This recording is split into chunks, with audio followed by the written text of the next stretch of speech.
Jorge Olave no solamente es periodista y actor, también es zapatero, tiene varios oficios. Pero una de las cosas más increíbles de todas fue que fue el presidente del coordinador cultural durante la dictadura. Era un gran coordinador cultural y es ahí donde se manufacturaba todo el quehacer del arte popular y el arte en general. Entonces, Jorge, te queríamos interpelar con respecto a eso, un compañero comunista además, en el sentido que el Juan Vera, cuando vuelve, empieza a escribir sus obras en ese contexto, en contexto de dictadura, en los años 80. ¿Qué era lo que pasaba con respecto al arte, la cultura en esa época? Y cuál fue el papel que jugó este teatro y otros teatros y otras manifestaciones artísticas. Ya. Yo puedo hablar así sin eso. Yo traía aquí unos textos que había manuscrito modestamente. Y lo primero que tengo que decir es que estas opiniones me representan a mí, ¿ya? Yo no hablo en nombre de nadie, y por si acaso la cago en alguna cosa, ¿ya?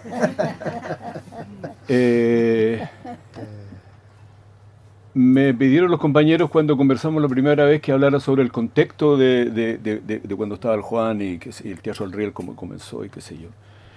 Y pensando en eso, se me empezó a complicar el asunto, porque ¿de cuál contexto hablamos? ¿O hablamos solamente del contexto que corresponde a la resistencia cultural, que en la cual nosotros estábamos metidos, de la cuestión cultural, que estábamos metidos también, porque no solamente teníamos eso, sino que teníamos actividades en diversos lugares? Aquí hay un compañero que estaba en esos minutos.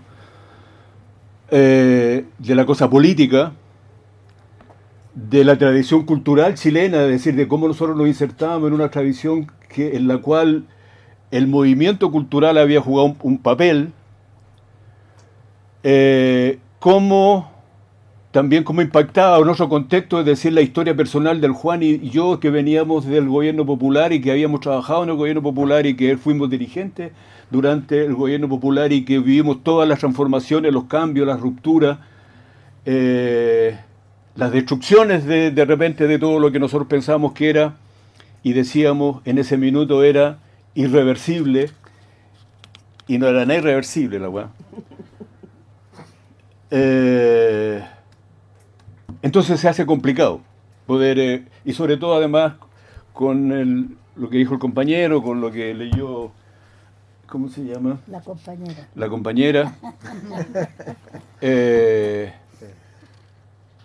Hay varias cosas que son de más. Por lo tanto, yo venía con la idea, y ahora se ratifica un poco, de leer un texto, se ha leído varios, pero yo creo que este les podría interesar, un texto que corresponde a Augusto Roa Bastos, Los pies hijos del hombre, la historia del Macario. Ustedes la conocen seguro, y si no la conocen, vamos a comenzar en esta parte cuando el Macario hace la introducción. ¿Qué? Ahora la vamos a conocer. Sí. El autor, el que relata, empieza a contar sobre la vida del pueblo de Itapé, donde pasaron una serie de circunstancias de cómo era durante su infancia y cómo ese pueblo fue cambiando, y cuenta por qué ese pueblo de Itapé era reconocido. ¿Cuál era la base por la cual era etiquetado, como se dice hoy día? ¿No? Entonces yo voy a empezar desde esta parte. ¿Sí? ¿De aquí? Sí. Dice, después de explicar todo cómo había desarrollado, dice, ahora hay ruido y movimiento. Entonces no había más que eso.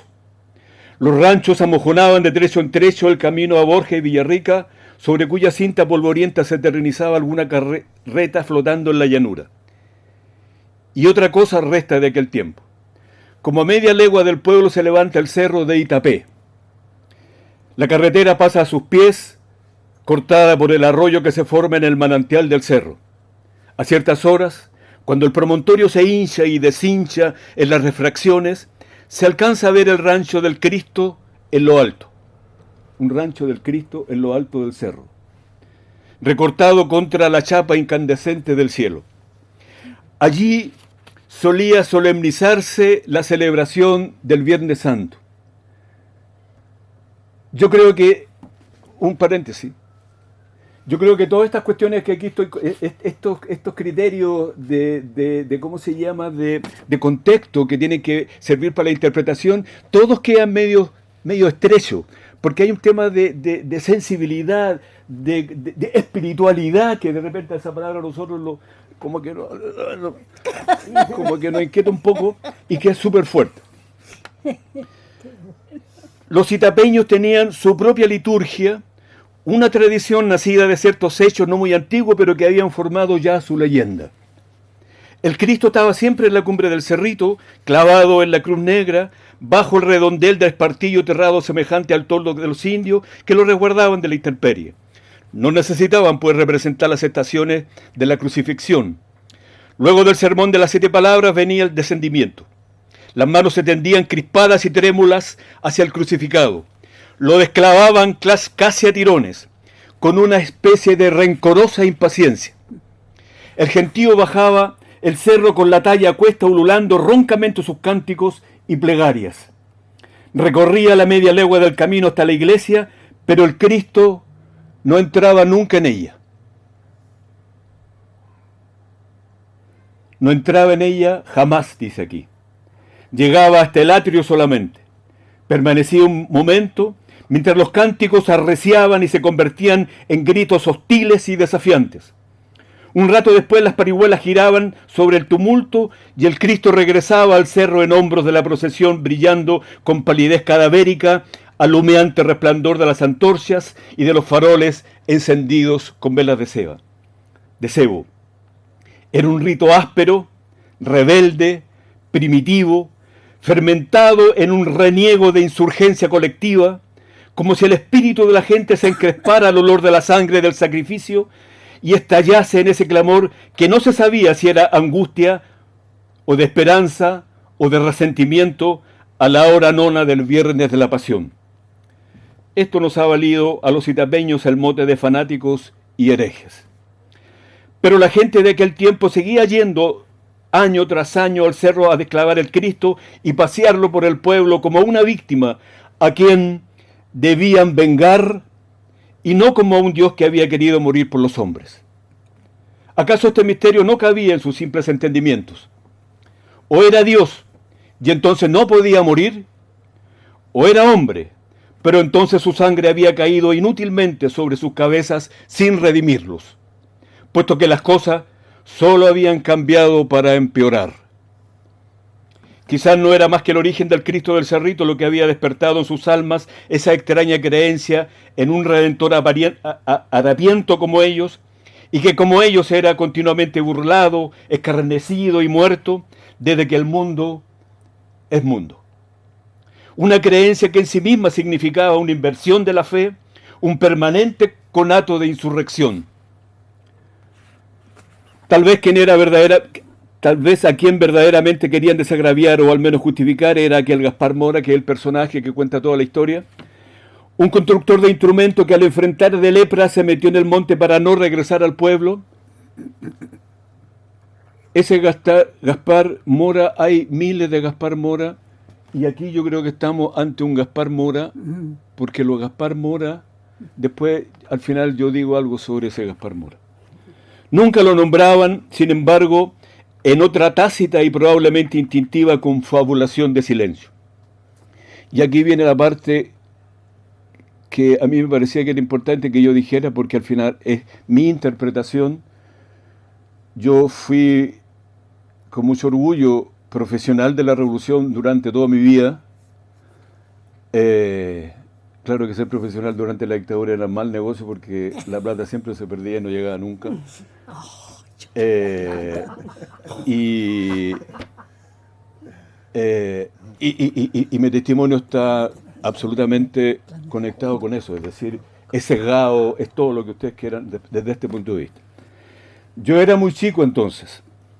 Mi testimonio no sirve más que a medias.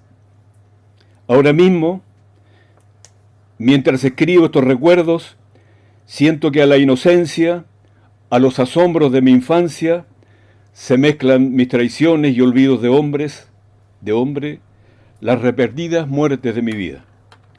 No estoy reviviendo estos recuerdos, tal vez los estoy expiando. Yo quiero decir que esta es la primera, no sé, o la segunda vez que desde ese tiempo yo estoy hablando de esto. A mí me parece que estos actos son todavía, y ese es el punto que hay que ver, de resistencia cultural. Este acto es un acto de resistencia cultural, y que la tarea es cómo entendemos qué es lo que pasó, qué es lo que pasa, para poder, como en ese tiempo, nuevamente sacar al Cristo y llevarlo hasta la iglesia, porque todavía el Cristo no puede entrar en la iglesia. No nos han dejado que el Cristo entre en la iglesia. Yo voy a acotar, porque el tiempo es súper corto, de ese tiempo. Voy a centrar en una sola cosa. La resistencia cultural. Esto comenzó como, es decir, inmediatamente, es decir, esta esencia del partido, lo que nosotros nos dijo la juventud y en todo, que había que armar cualquier cosa, que lo único que no podían lograr ellos era desvincularnos de la gente. Entonces había que crear clubes de ajedrez, clubes deportivos, clubes de cualquier cosa para meternos con la gente, y la mejor forma de meterse con la gente era creando organizaciones culturales. El año 79 nosotros teníamos, el año 76 se creó la UNAC, que eran los profesionales ¿cómo se llama?, del arte, los que habían quedado aquí, la mayoría del partido, que hicieron una tremenda actividad. Y la Juventud Comunista creamos la ANSECUJ, la Organización Nacional Cultural y Juvenil, y nosotros creamos 1000 centros culturales juveniles en Santiago, 1000. Hay muchos, yo le decía a los compañeros, hay muchos que son estudiosos de esta cuestión y dicen que el análisis que hacen cuando florecían los grupos de teatro y todas esas cosas en las poblaciones, decían, este espíritu natural del pueblo que hacía florecer estas cuestiones, y olvidaban que por abajo había una cantidad de giles que estaban trabajando todos los días para que eso pudiera realizarse. La mayoría de las cosas tenía esa naturaleza. Entonces había mucha actividad cultural, muchísima actividad cultural. El año 71, cuando el Juan viene, se estaban dando productos de la gran, ¿cómo se llama?, catástrofe económica que ellos resolvieron 81. Muy bien, del 81.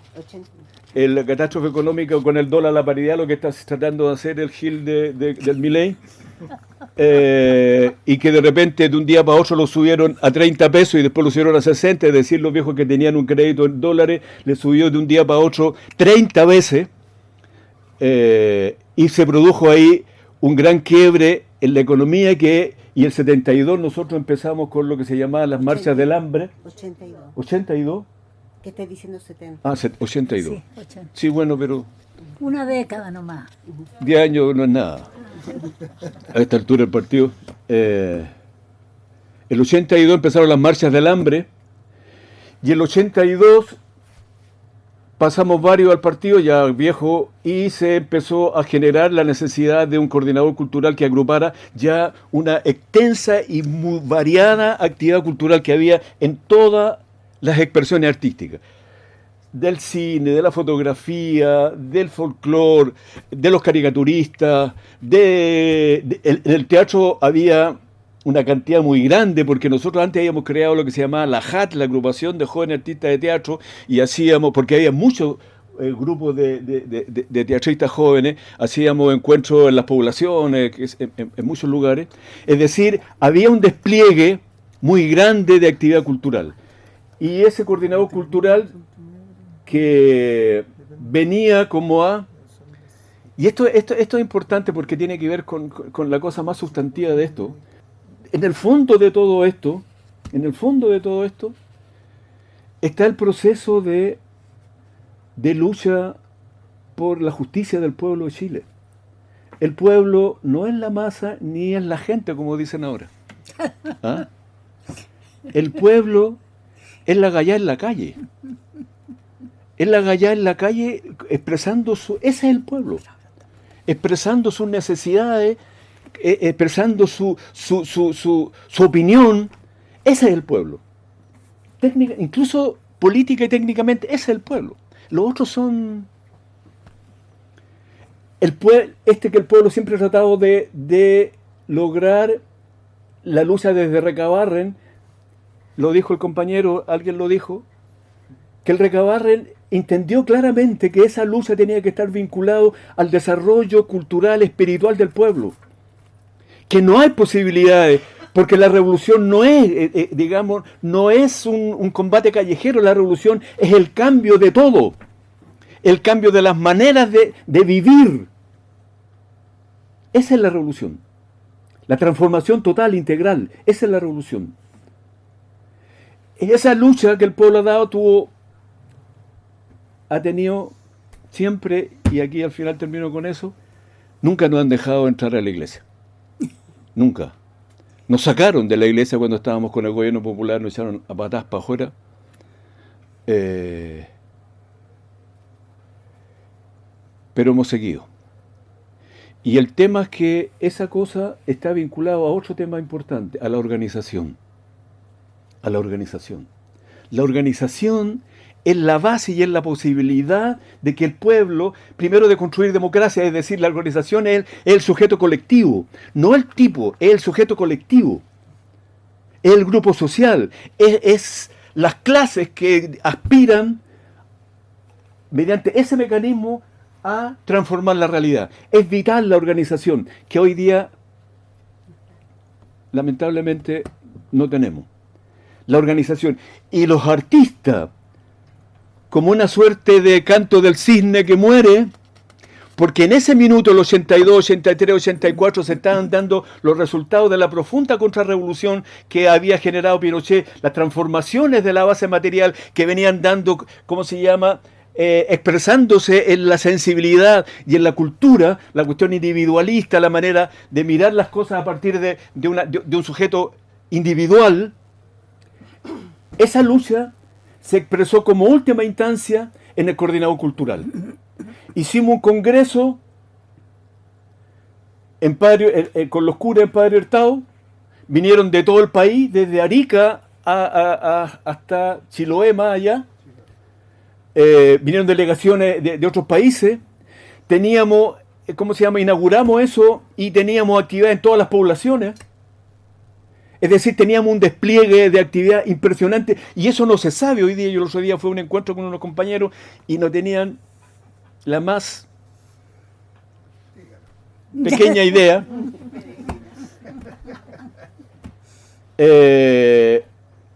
Y eso después ya se acabó. Después eso ya, lograron ellos imponer hasta lo que llegamos hoy día, donde esto se transforma ya en una actividad de resistencia.